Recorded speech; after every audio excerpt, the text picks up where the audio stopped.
It's no secret that movie sets can be incredibly dangerous. We've all heard about Tom Cruise breaking an ankle in Mission Impossible or Leonardo DiCaprio eating raw bison. But these examples are pretty harmless compared to some of the items on today's list. Welcome to Rotterdamians. Today we are discussing disturbing on-set tragedies that still give us chills today.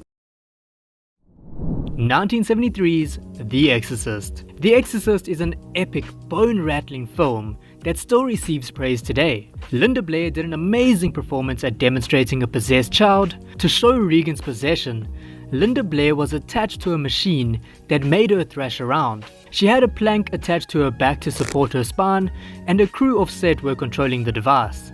During one of the takes, the plank accidentally detached from her back, leaving her with no spinal support. She thrashed around screaming and crying, giving an unholy performance, pun intended.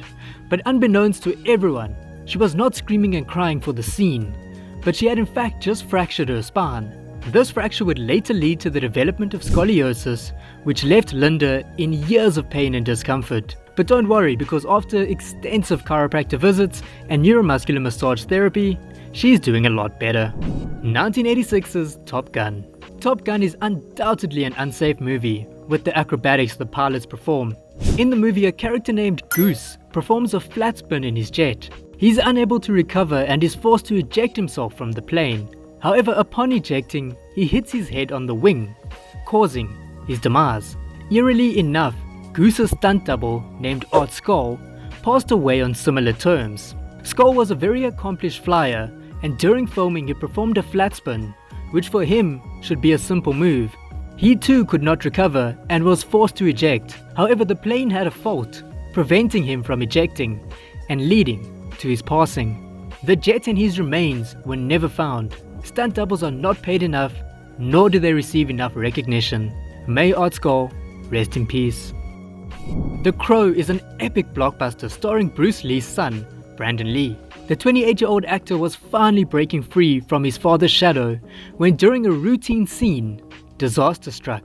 Brandon Lee's character was supposed to be shot with a pistol, which was loaded with a blank. However, there was a small piece of a bullet stuck in the chamber of the gun from a previous scene. The blank was fired, and the piece of the bullet pierced Brandon's abdominal aorta. He was rushed to hospital, and after hours of surgery, he passed.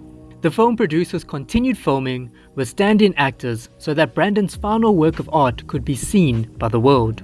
This incident gave birth to the Lee family curse, and I know Brandon would have been a huge success. 1981's Raw. Raw is deemed as the most dangerous movie ever filmed, and rightfully so. The movie follows a zoologist who lives with various wild animals such as lions, leopards, elephants, and many more. The zoologist's lover and her son come to visit and are exposed to the wrath of the wild animals. The director, Noel Marshall, insisted on using real, wild, untrained animals, and of course, it led to disaster. 70 members of the crew were injured. The most notable injuries include Jan de Bont being scalped and needing 220 stitches, Griffith being mauled by a lion requiring facial reconstructive surgery, and even the director himself suffered so many injuries that he was forced to be hospitalized with gangrene. Noel was a harsh director who refused to stop recording, even when his crew were being viciously attacked by the animals. He says that he wanted to capture their genuine fear. To make matters worse, due to all of the injuries sustained, filming was delayed and the movie took a whopping 5 years to film. 1983's The Twilight Zone movie. Saving the worst for last, we have John Landis's section of the Twilight Zone movie, titled Time Out. The movie follows Vic Morrow's character, Bill Connor, who is a racist man. He steps outside of a bar and seems to time travel to various racially motivated events in history. He becomes a victim of the prejudices he holds. At the end of the released version of the movie, Bill is hauled off by a group of Nazis. However, this was not the intended ending. The original ending was supposed to feature Bill rescuing and carrying 2 Vietnamese children to safety, showing how he has grown and no longer holds his prejudices. During the filming of this scene, disaster unfortunately strikes. Bill carries the 2 children across a river whilst a helicopter flies above them to create an atmosphere of danger. Landis ordered the trained pilot to fly much closer to the ground than what was deemed safe. Landis also let off a mortar too close to the helicopter, causing it to spin out of control and crash, leading to the demise of Vic Morrow and the 2 children aged 6 and 7.